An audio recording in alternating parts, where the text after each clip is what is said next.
On avait fait une remarque, c'est que lorsque on veut déconstruire un paradigme qui nous a été imposé, il y a toujours nos propres frères qui veulent justifier, expliquer, soutenir ce que l'autre nous a posé comme acte de violence.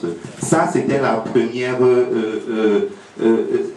chose qui m'avait vraiment gêné. Comment est-ce que vous pouvez être maté pendant 400 ans, colonisé pendant plus d'un siècle, et vous trouvez que votre bourreau est l'homme le plus humanitaire? Alors, quand je regarde une personne qui tient ce genre de discours, je dis, voilà là ce qu'on appelle le prototype même d'une personne aliénée. Et en psychologie, en psychanalyse, c'est une maladie mentale. Il faut apprendre, il faut reformater. Et nous avons l'habitude de dire, quand vous arrivez chez nous, votre aliénation, nous ne sommes pas contre. Déposez ça à la porte. Ici, chez nous, on parle carita. Vous n'êtes pas d'accord, alors vous ne voulez pas vous traiter. Vous allez donc voir un psychologue qui va vous prescrire des expulsions sexuelles.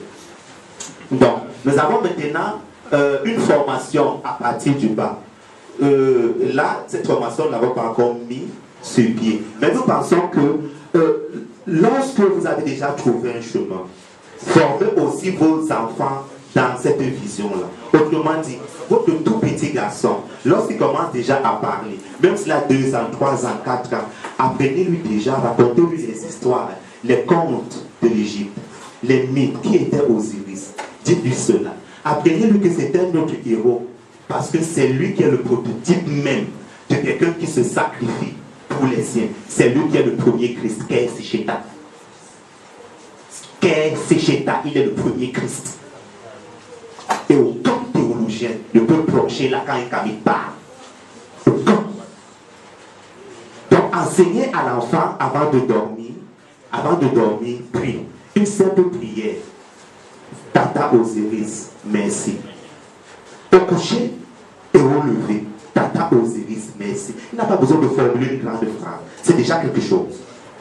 Et vous serez sûr que quand il va grandir, et qu'on vient lui dire qu'il y a un mec qui était sémite, mais qui a les cheveux blancs aux yeux bleus, qui est venu le sauver, il va d'abord dire première anecdote. Les sémites ne sont pas blancs aux cheveux, aux yeux bleus. Donc, passez d'abord avec cela.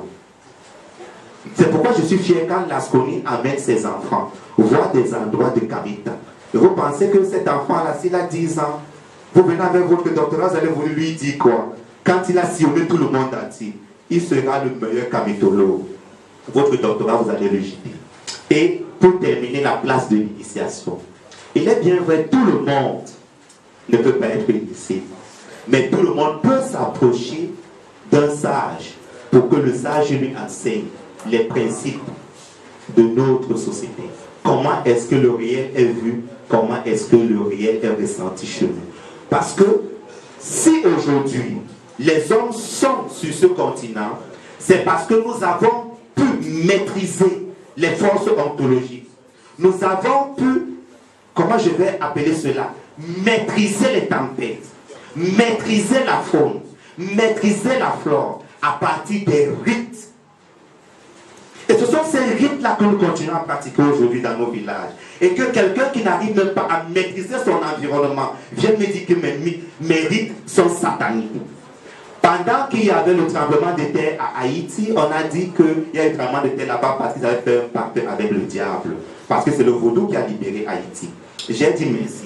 Katrina, quand ça a dévasté le sud de la Floride, ils ont fait le pacte avec quel diable? Mais est-ce que vous avez vu des ouragans chez nous en Afrique? Le secret, vous ne l'aurez jamais. Tant que vous ne revenez pas dans vos valeurs. Je vous remercie.